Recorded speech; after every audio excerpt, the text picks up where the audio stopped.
እንግዲህ ህብረት ስራ ማህበራት በዓለም በኢትዮጵያ ያላቸው ተሞክሮ ለአንድ ሀገር እድገት የሚያደርጉት አስተዋጽኦ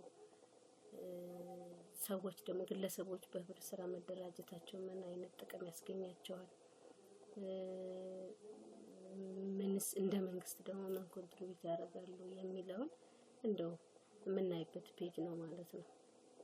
እንግዲህ ከህብረት ስራ ትርጉም ስንነሳ ህብረት ስራ ማለት ሰዎች በፍላጎታቸው የጋራ ችግሮቻቸውን ለመፍታት የሚያቋቁሟቸው እና የሚያስተዳድሯቸው ተቋማት ናቸው ማለት ነው። እንግዲህ ሰዎች የጋራ ፍላጎት ማለት የኢኮኖሚ ፍላጎት ሊሆን ይችላል፣ የማህበራዊ ፍላጎት ሊሆን ይችላል፣ የባህላዊ ፍላጎታቸውን እና ሌሎችም በህግ ያልተከለከሉ ማንኛውንም ነገር በጋራ ሰርተው እነዛ ሳቲስፋይድ የሚሆኑበት የሚረኩበት ወይም ደግሞ ፍላጎታቸውን የሚያሟሉባቸው ተቋማት ናቸው ማለት ነው። እንግዲህ ሰዎች በግላቸው መፍታት ያልቻሉትን ችግር ወይም ፍላጎት በጋራ ሀብትን እውቀትን አንድ ላይ በማድረግ የሚያቋቁሙት የሚሰሩት እንቅስቃሴ በህብረት ስራ እንግዲህ አንድ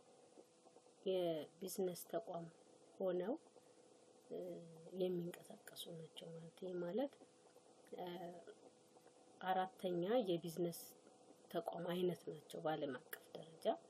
እንግዲህ የተለያዩ የቢዝነስ ፎርሞች አሉ። በግለሰቦች የሚሰሩ በአክሲዮን የሚሰሩ አክሲዮን በተለያየ መልክ አሉ። እንግዲህ ከነዚህ ውስጥ አንዱ በህብረት ስራ ተደራጅቶ መስራት አንዱ የቢዝነስ ፎርማት ነው ማለት ነው። እንግዲህ ከሌሎች በምን ይለያቸዋል? በግለሰብ ብንሰራ በአክሲዮን ተደራጅተን ብንሰራ በምን ይለያል ስንል እንግዲህ የራሳቸው የቢዝነስ ታይፕ አላቸው፣ የራሳቸው መርህ አላቸው። ህብረት ስራ ማህበራት እሴት አላቸው። በዛ መሰረት ይሰራል ማለት ነው። እንግዲህ ልዩም ስለሆኑ ነው አራተኛ የቢዝነስ ታይፕ ነው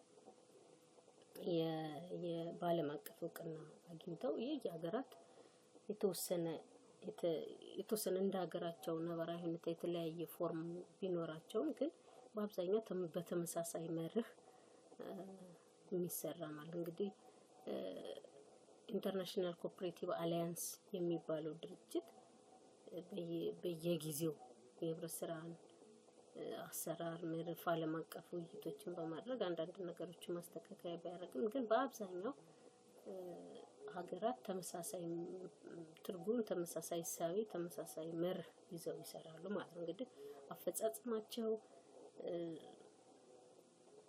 ተግባራቸው እንደየሀገሪቱ የንግድ ህግና የመንግስት አወቃቀር ቢለያይም ግን የተቀራረበ ትርጉምና አሰራር ይዘው ይሰራሉ ማለት ነው። እንግዲህ ይሄንን ስናይ እንደ ኢትዮጵያ በኢትዮጵያ ደረጃ ህብረት ስራ ማህበራት በህብረት ስራ ማህበራት ተደራጅተው ለመስራት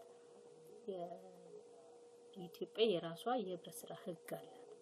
ያ 985/2009 ከዛ በፊት የነበሩ ህጎች አሉ። ተሻሽሎ የወጣው ህግ በሱ ይተዳደራሉ ማለት እንግዲህ በማንኛውም የስራ መስክ የሚደራጁ የጋራ ችግሮቻቸውን ሊፈቱ የሚያቋቁሟቸው ህብረት ስራ ማህበራት ናቸው። ይሁኑ እንግዲህ በስራቸው ሰራተኞችን ቀጥረው አባሎቻቸውን የሚጠቅም ስራ እየሰሩ እንግዲህ ተገልጋዮችን የማርካት የአካባቢውን ልማት የማሳደግ ስራ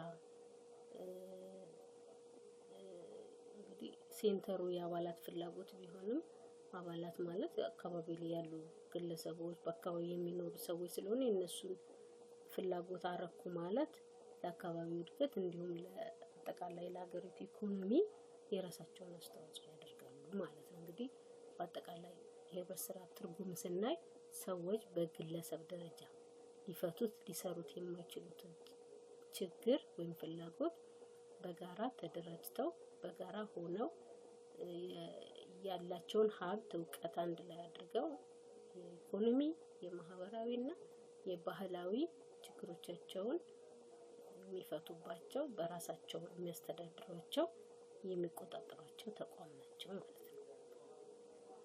እንግዲህ ይህን ካየን በዚህ ክፍል ይህን ካየን በቀጣይ ደግሞ የምናያቸው በህብረት ስራ ማህበራት መደራጀት ምንድን ነው የሚያስገኘው ጥቅም? እንግዲህ ብዙ አይነት የንግድ እንቅስቃሴ የሚሰሩ ኢኮኖሚያዊ፣ ማህበራዊ እና ባህላዊ ችግርን የሚፈቱ ብዙ አይነት ተቋማት አሉ።